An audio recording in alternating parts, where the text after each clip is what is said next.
10 বছর, 20 বছর, 50 বছর আপনি ওয়াজের মধ্যে যাবেন, 50 বছর আপনি ওয়াজ শুনবেন, 50 বছর আপনার মসজিদের ইমাম সাহেবের ভিতরে 5 ওয়াক্তের নামাজ পড়বেন, বিলকুল আপনি হেদায়েত লাভ করতে পারবেন না। যদি এইটা মনে থাকে ইমাম সাহেব আমার অনুসারী হয়ে থাকুন, আলিম সাহেব আমার অনুসারী হয়ে থাকুন, আমি কোন ইমাম সাহেবের অনুসারী হব, এইটা যদি আপনার অন্তরের মধ্যে থাকে, কসম আল্লাহর হেদায়েত লাভ করা আপনার পক্ষে সম্ভব হবে না। এই জন্য আপনাদের এলাকা, আমাদের সবাদের এলাকা আলেম ওলামাদেরকে, ইমামদেরকে 2 নম্বর সর্বোচ্চ সম্মান দেব। এই মাদ্রাসাকে টিকিয়ে রাখতে হলে সর্বোচ্চ আলেম সাহেবদের সাথে আমাদের হাসর হতে হলে, নবীর সাথে আমার হাসর হতে হলে 2 নম্বর। 3 নম্বর বিষয় শিরোনাম ভিত্তিক, ফার্স্ট 3টা মিনিট শেষ হয়েছে। 4 নম্বর, আমাদের এলাকা সার্বিকভাবে আলহামদুলিল্লাহ এখন ইতিবাচক আছে। যে কোনো প্রকারের নোংরামি, যে কোনো প্রকারের অপসংস্কৃতি, যে কোনো প্রকারের 2 নম্বরই কাজ, যেটাকে আমাদের সমাজের মধ্যে বলা হয়, এই রকম 2 নম্বরই কাজ যদি যে কোনো জায়গায় চলে, যেমন সাধারণত কোন জিনিস বালা কাজ আর কোন জিনিস খারাপ কাজ, দুনিয়ার এমন কোনো মানুষ আছে কি জানে না? বলেন, নামাজ না পড়া কবিরা গুনাহ মারাত্মক, কেউ কি না জানে? না সবাই জানে? বলেন কিছু খুব কাজ বল। সুদ খাওয়া গুনাহ কেউ কি জানে না? সবাই জানে। ঘুষ খাওয়া গুনাহ সবাই জানে। আইল টেলাটেলি করা গুনাহ, মারাত্মক গুনাহ সবাই জানে। জানে কি জানে না? ব্যভিচার করা হারাম, মারাত্মক গুনাহ সবাই জানে। মানুষের হক মারিয়া খাওয়া মারাত্মক গুনাহ। 1000 প্রকারের আপনার আমল যদি থাকে, এমত অবস্থায় ফরের যে কোনো প্রকারের হক যদি থাকে, এমত অবস্থায় আপনি মারা যান আর আপনার সন্তানেরাও যদি সেই হকগুলা কি না করে, পরিবর্তন করে না দে, এমত অবস্থায় হাসর ময়দানে ওঠেন, বলেন 1000 প্রকারের নেকি টাকার পরেও জান্নাতে যাবেন? যেতে পারবেন না। লম্বা হাদিস, আল্লাহর রাসূল বলেন সেই মানুষটাই সবচেয়ে বেশি গরিব যার অসংখ্য অগণিত হাজার হাজার আমল থাকবে, কিন্তু মানুষদের সাথে খারাপ আচরণ আছে, আলিমদের সাথে খারাপ আচরণ আছে, বিভিন্ন প্রকারের দুনিয়াবি হক, বান্দার হক তার সাথে আছে। অবশেষে সেই গুনাহগুলা তার গায়ে চাপাইয়ে দেওয়া হবে। অবশেষে অসংখ্য অগণিত নেকি টাকার পরেও তাকে জাহান্নামে নিক্ষিপ্ত করা হবে। বলেন না নাউজুবিল্লাহ। এই জন্য যে কোনো প্রকারের মন্দ কাজ সমাজের সবাই জানে। সদা সর্বদা যুবক ভাইয়েরা, মুরব্বী সমাজ, আহলে ইলম, আমাদের এই ব্যাপারে ইস্পাত কঠিন থাকতে হবে। যে জায়গায়, যে অবস্থায়, যে কোনো হালতে কোনো প্রকারের শরীয়ত গর্হিত কাজ হবে, শরীয়ত গর্হিত কাজ হবে, সেখানেই আমার ঈমান রক্ষার জন্য, আমার প্রজন্মকে রক্ষার জন্য, আমার মাদ্রাসার ঐতিহ্যকে রক্ষা করার জন্য, আমার এলাকার সৌন্দর্যতা রক্ষা করার জন্য যত প্রকারের খারাপ কাজ আছে, তত প্রকারের খারাপ কাজের ব্যাপারে আপসহীন সংগ্রাম চালিয়ে যাব। ইনশাআল্লাহ পারবো তো? ইনশাআল্লাহ আমাদের পারতেই হবে। এটাই হচ্ছে ঈমান। আল্লাহ রাব্বুল আলামিন তার আয়াতের মধ্যে বলেন, কুনতুম খায়রা উম্মাতিন উখরিজাত লিন-নাস তা'মুরুনা বিল মা'রুফ ওয়া তানহাউনা আনিল মুনকার। অর্থাৎ সৎ কাজের আদেশ, অসৎ কাজের নিষেধ।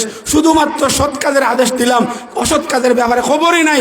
আমি নামাজ পড়লাম, আমার সন্তানের নামাজ আছে কিনা সেটার খবর নাই, আমার মেয়ের নামাজ আছে কিনা সেটার কোনো খবর নাই, আমার পরিবারের বিভিন্ন সদস্যরা আছে, তাদের অবস্থাটা কেমন, তাদের হালতটা কেমন, আমার মেয়েকে ভার্সিটির মধ্যে দিচ্ছি, আমার মেয়েকে কলেজের মধ্যে দিচ্ছি, আমার মেয়েকে হাই স্কুলের মধ্যে দিচ্ছি, হিন্দু ছেলের সাথে আরো নানা প্রকারের দুষ্টামি, নষ্টামি, ফষ্টামির মধ্যে তারা আছে কিনা সেই ব্যাপারে আমাদের খবরই নাই। এই ব্যাপারে খবর নাই, তাইলে দুর্নীতি আপনি রক্ষা করবেন কিভাবে সাহাবল? এই জন্য নিজেকে যেমনভাবে খারাপ থেকে বাঁচাতে হবে, আমার পরিবারকেও বাঁচাতে হবে, আমার সমাজকেও যথাসম্ভব হক্কানি আলিমদের নেতৃত্বে সমাজের মধ্যে যত প্রকারের অপসংস্কৃতি আছে সেই ব্যাপারে আমাদের সদ্য মোতাবেক সুচ্চার হতেই হবে। তবেই আমি ইমানদার দাবি করতে পারি, নতুবা বেশভূষা ইমানদার দাবি করব, প্রকৃত ইমানদার দাবি করা সম্ভব হবে না। তার অন্য একটা হাদিস আল্লাহ রাসূল বলেন, হাদিস বলার সময় নাই, মান রাআ মিনকুম মুনকারা ফালইয়ুগাইয়িরহু বিয়াদিহি। খারাপ কাজ দেখলে হাত দ্বারা প্রতিহত করো, অর্থাৎ শক্তি সামর্থ্য থাকলে হাত দ্বারা প্রতিহত করতেই হবে। এখন মনে করেন এখানে যদি একটা গান বাজনা হয়, এখানে যদি জুয়ার আসর হয়, সেখানে যদি মদের আসর হয়, সেখানে যদি আরো ব্যভিচারের আসর হয়, বলেন এলাকার মধ্যে কি এরকম মুসলমান কাল পড়ে গেছে? 50 জন মুসলমানও কি আল্লাহকে ভয় করে না? করে কে করে না? করে। 10 জন বড় না 50 জন বড়? বলেন 50 জন বড়। 50 জন আল্লাহর বান্দা আরো অনেক আলিম উলামা এখনো বাংলাদেশ আলিম উলামার মাধ্যমে বেষ্টিত আছে, হক্কানি মানুষ আছেন, আল্লাহ বই মানুষ আছেন, বিদায় আল্লাহর জমিন এখনো টিকিয়ে রাখতেছেন। 50 জন 60 জন 70 জন মানুষ যদি একত্রিত হয়ে সেই গান বাজনার বিরুদ্ধে কথাবার্তা বলেন, গান বাজনা বন্ধ করতেই হবে, জুয়ার আসর বন্ধ করতেই হবে, নাচের আসর বন্ধ করতেই হবে, অশ্লীল খারাপ স্পোর্টিং ক্লাবের ব্যবস্থাপনা প্রজন্ম নষ্ট হওয়ার অন্যতম মাধ্যম হচ্ছে স্পোর্টিং ক্লাব। আপনাদের বিভিন্ন এলাকায় স্পোর্টিং ক্লাব কিন্তু একের পর এক একটা গড়ে উঠতেছে। এই স্পোর্টিং ক্লাবের মাধ্যমে আজ দেখতেছেন বাচ্চারা সুশীলতার নামে, পালোর নামে বাচ্চারা এখানে যাইবে, খেলাধুলা করবে, তাদের মন ফ্রেশ করবে, এই ইচ্ছায় এই উদ্দেশ্যে এখানে তৈরি করতেছে। হঠাৎ যদি বাচ্চারা কতটা এখানে খেলেন, 5 মিনিট পরে বা 1 ঘন্টা পরে 2 ঘন্টা পরে শেষ। কি শেষ না? শেষ। এটার কিন্তু স্থায়িত্বশীল কম থাকে না। মনে করেন বাচ্চারা বিকালে মাঠের মধ্যে খেলাধুলা করতেছে, এই 1 ঘন্টা খেলাধুলা করে কিন্তু শেষ। রাত্রে আর খেলাইবে না। মনে করেন আপনার ঘরের মধ্যে যে কোনো একটা জায়গার আগেরকার সময় ছোটবেলা থাকতে সারা গ্রামের মধ্যে 1-2টা টেলিভিশন আছিল। বিকালের সময় শুক্রবারে ছবি ফিল্ম দিত, সারা বাচ্চা নিতে গিয়া ফিল্ম এক সময় দেখতো, 1 ঘন্টা বা 2 ঘন্টা বা 3 ঘন্টা, আর খবর নাই। এখন তো হাতে হাতে ফিল্ম, ঘরে ফিল্ম, যার কারণে তার বেলেল্লাপনা অশ্লীলতা ছড়িয়ে পড়ছে। এখন যদি মনে করেন স্থায়ীভাবে এইরকম খেলার কোনো জায়গা এখানে তৈরি করা হয়, সেখানে কি শুধু খেলা চলবে বলেন না?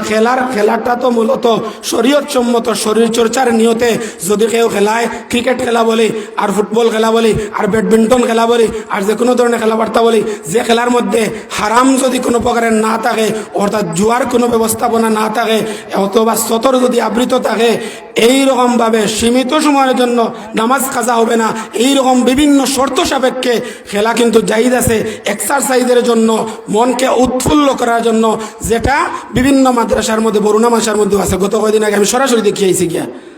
আসর পরে মাগরিবের আগ পর্যন্ত কিছু সময় বাচ্চাইন্তর মন ফ্রেশ করার জন্য খেলার ব্যবস্থাপনা দিছে। এই তো কিছু সময় শেষ, আধা ঘন্টা। এইরকম হলে অসুবিধা নাই, কিন্তু 24টা ঘন্টা যে কোনো সময় যে কোনো অবস্থায় গেলে আপনি খেলাইতে পারবেন, এইরকম আসর তৈরি করা মূলত বলেন এক্সারসাইজের জন্য না বিভিন্ন প্রকারের হারামকে আমদানি করার জন্য? মূলত তো শয়তানের আড্ডাখানা, ইবলিসের আড্ডাখানা তৈরি করার জন্য। সত্যি না মিথ্যা বলেন? সাহেব বলেন, সত্য না নিকাছেন? সময়ে শুধুমাত্র স্পোর্টিং ক্লাব, খেলার ক্লাবে সীমাবদ্ধ থাকবে না।